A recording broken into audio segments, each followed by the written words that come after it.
आप सभी को वट सावित्री व्रत की हार्दिक शुभकामनाएं। मां सावित्री की कृपा हम सभी पर अखंड सौभाग्य पर हमेशा बनी रहे। इस बार 16 मई 2026 को वट सावित्री का व्रत है। आज की इस वीडियो में आप जानने वाले हो वट सावित्री व्रत की संपूर्ण पूजा विधि के बारे में, तो वीडियो को जरूर पूरा देखिएगा। सुहागिन स्त्रियां इस व्रत को धारण करती हैं अपने पति की लंबी आयु के लिए और सुखद वैवाहिक जीवन के लिए, सुखी दाम्पत्य के लिए, क्योंकि इस व्रत को धारण करने से अखंड सौभाग्य की प्राप्ति होती है और इसके साथ ही जो भी परेशानियां हमारे जीवन में चल रही होती हैं उन सब की समाप्ति होती है। सुख समृद्धि की कामना या फिर संतान प्राप्ति की कामना हो जाती है, सभी बाधाएं दूर होती हैं। तो इसके साथ ही वट सावित्री व्रत जो हम करते हैं उसमें पूजा के लिए कौन कौन सी सामग्रियां हमें रखनी चाहिए, वट सावित्री व्रत से जुड़े हुए जो प्रश्न हैं वो सभी आज इस वीडियो में आपको मिलने वाले हैं। प्लीज अगर आपको वीडियो अच्छी लगती है तो इस वीडियो को पूरा जरूर देखिएगा। वट सावित्री व्रत की पूजा के लिए आपको सामग्री क्या चाहिए? देखिए, सबसे पहले बरगद वृक्ष ही चाहिए। मतलब अगर आपके घर के आसपास बरगद का वृक्ष हो तो वहां जाकर पूजा कर सकते हैं, लेकिन अगर ऐसा नहीं है तो आप घर में ही एक छोटा सा पौधा लाकर लगा सकते हैं या फिर बरगद के पेड़ की टहनी यानी कि शाखा लाकर गमले में लगाकर पूजा कर सकते हैं। और फिर पूजा के अगले दिन आप इसे किसी भी साफ जगह पर या फिर बहते हुए पानी या मिट्टी के नीचे इस टहनी को दबा सकते हैं, वर्जित कर सकते हैं, ठीक है। लेकिन पूजा के लिए सबसे आवश्यक बरगद के वृक्ष या फिर बरगद की टहनी या फिर बरगद का छोटा सा पौधा, इसके अलावा बरगद ही होना चाहिए, छोटे छोटे जिसमें फल हों, जो खाकर मतलब निगलकर आप इसी से अपने व्रत को खोला सकते हैं। इस व्रत में सावित्री और सत्यवान की पूजा की जाती है। तो सावित्री या सत्यवान की एक मूर्ति होनी चाहिए, तस्वीर, या फिर पहले काले चने भिगोकर रख दीजिए क्योंकि काले चने प्रयोग किए जाते हैं। इसके साथ ही कलावा होना चाहिए हाथ में और सफेद मौली कच्चा सूत इसकी परिक्रमा करने के लिए होना चाहिए। तो इस प्रकार बांस का पंखा मिल जाए तो उसे भी रख लेना चाहिए, आसानी से मिल सकता है। और पिछले साल का पड़ा हुआ हो तो उसका भी प्रयोग कर सकते हैं। और मतलब जो भी चीज़ आपके पास उपलब्ध हो आप उन सभी से पूजा कर सकते हैं। पीले कपड़े का होना चाहिए। बरगद के वृक्ष में हम चढ़ाते हैं तो कपड़ा कितना होना चाहिए? तो देखिए, आप 1.25 मीटर कपड़ा ले सकते हैं या फिर तौलिया इत्यादि भी चढ़ा सकते हैं।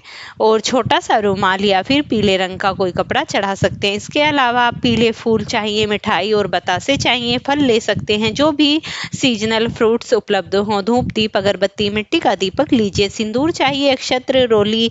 इसके अलावा आप पान का पत्ता, सुपारी, नारियल, श्रृंगार की सामग्री, एक कलश चाहिए और पूजा की थाली, सभी सामग्री एकत्रित करके सावित्री व्रत कथा की पुस्तक ले सकते हैं। अगर यह पुस्तक नहीं मिलती तो आप कथा चाहे मोबाइल से भी सुन सकते हैं। वट सावित्री व्रत की वीडियो आपको हमारे चैनल पर मिलेगी, आप चाहें तो इसे सुन सकते हैं।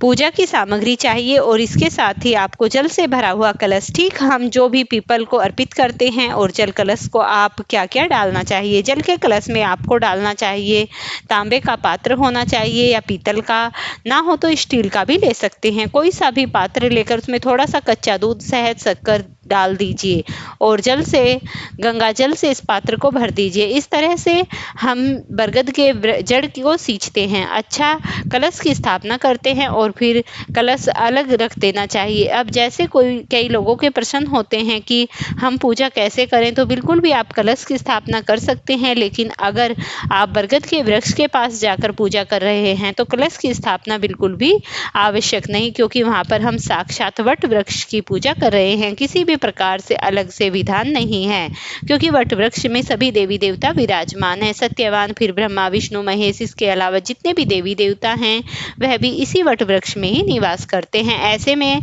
किसी का भी आह्वान विसर्जन आवश्यक नहीं है, लेकिन घर में पास में पूजा आवाहन करना पड़ता है, विसर्जन भी करना पड़ता है, ठीक है। तो इस बात में अंतर होता है घर में पूजा करने का और बाहर वट वृक्ष के पास जाकर पूजा करना। तो आप जैसे भी आपको ठीक लगे उसी प्रकार आप कर सकते हैं।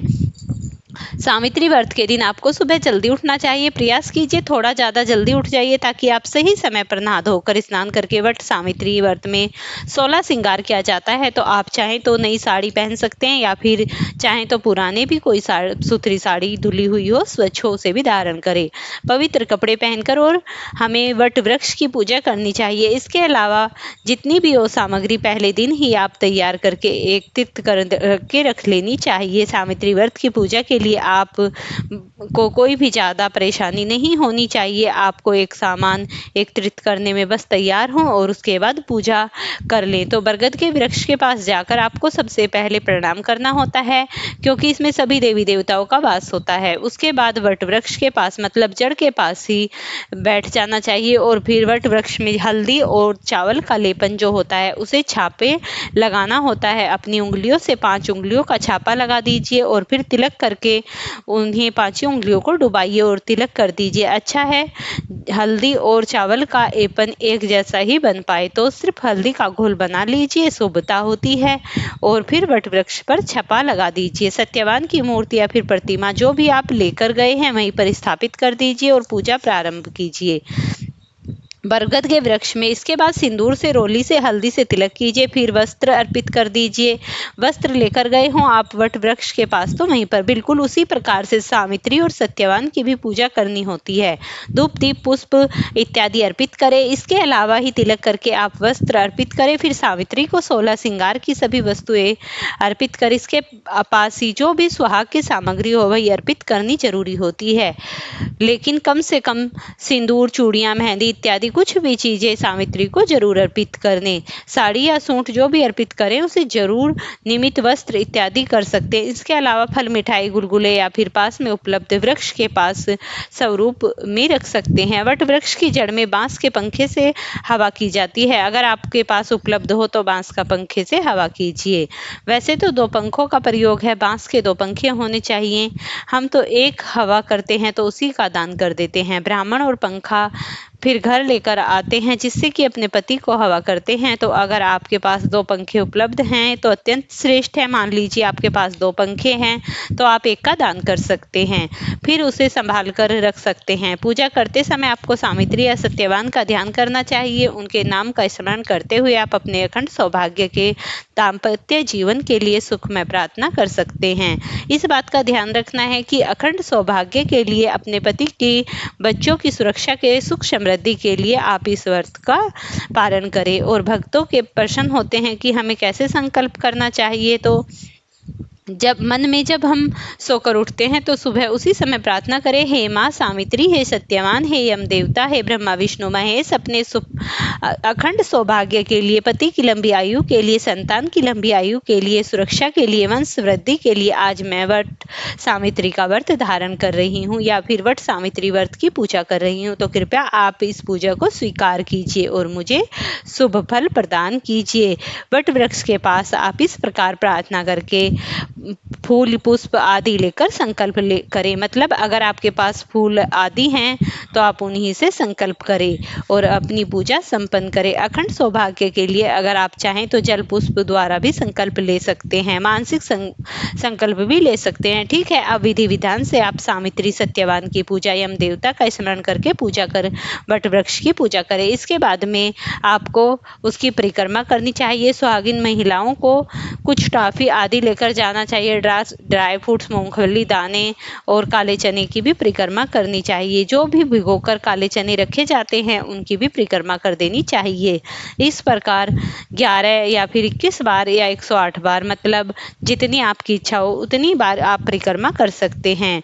जब पूजा परिक्रमा पूरी हो जाती है तो अपने हाथ में भीगे हुए चने लेकर कथा सुननी चाहिए। इसके बाद आपको पूजा की संपूर्ण सावित्री, सत्यवान और वट वृष्टि से प्रणाम करके अपने अखंड सौभाग्य के लिए प्रार्थना करनी चाहिए और अपने पूरे परिवार की सुख समृद्धि के लिए प्रार्थना करें।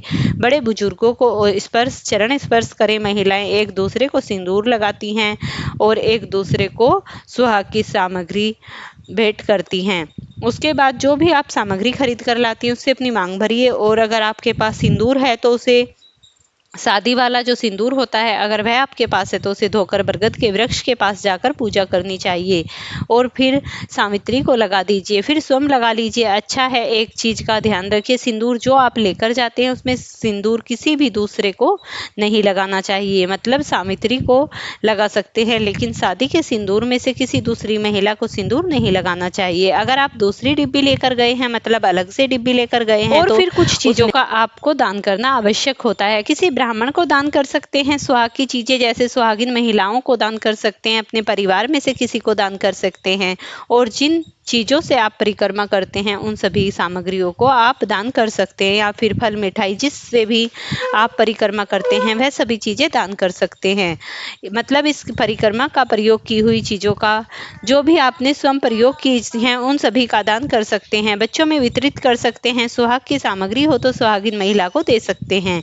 एक और चीज जो आपको परिक्रमा करते समय कम से कम 7 या कच्चे सूत से यानी कि कच्चे धागे से करनी चाहिए, कलावे से कर सकते हैं। इसके बाद आप बाकी जो भी सामग्री लेकर गए हैं उसकी परिक्रमा करके धागे से बांधना चाहिए। बस आप वट वृक्ष में लपेट कर उसको छोड़ दीजिए, जितना भी धागा बच जाए आप उसे कुछ परिक्रमा करके बाद में अगर थोड़ा धागा बचा है तो तोड़ना नहीं चाहिए, वहीं पर छोड़ दीजिए और फिर उसे फंसाकर छोड़ दीजिए। धागा बिल्कुल बांधना नहीं है, तोड़ना नहीं है। और पूजा करने के बाद आप घर आते हैं तो पति के चरण स्पर्श करके, इसके अलावा सास ससुर के घर में जितने भी चरण स्पर्श करें और बड़े बुजुर्गों से चरण स्पर्श करके आशीर्वाद लेना चाहिए।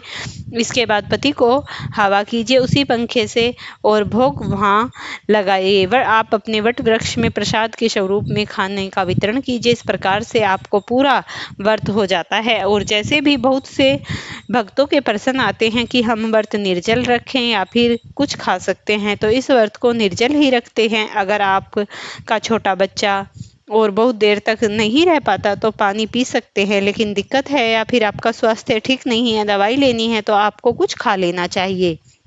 स्नान करने से पहले इस तरीके से आप अपना व्रत कर सकते हैं। और फ्रेंड्स, अगर आपको ये वीडियो अच्छी लगी हो तो इसे लाइक और शेयर करें। चैनल पर नए हैं तो चैनल को जरूर सब्सक्राइब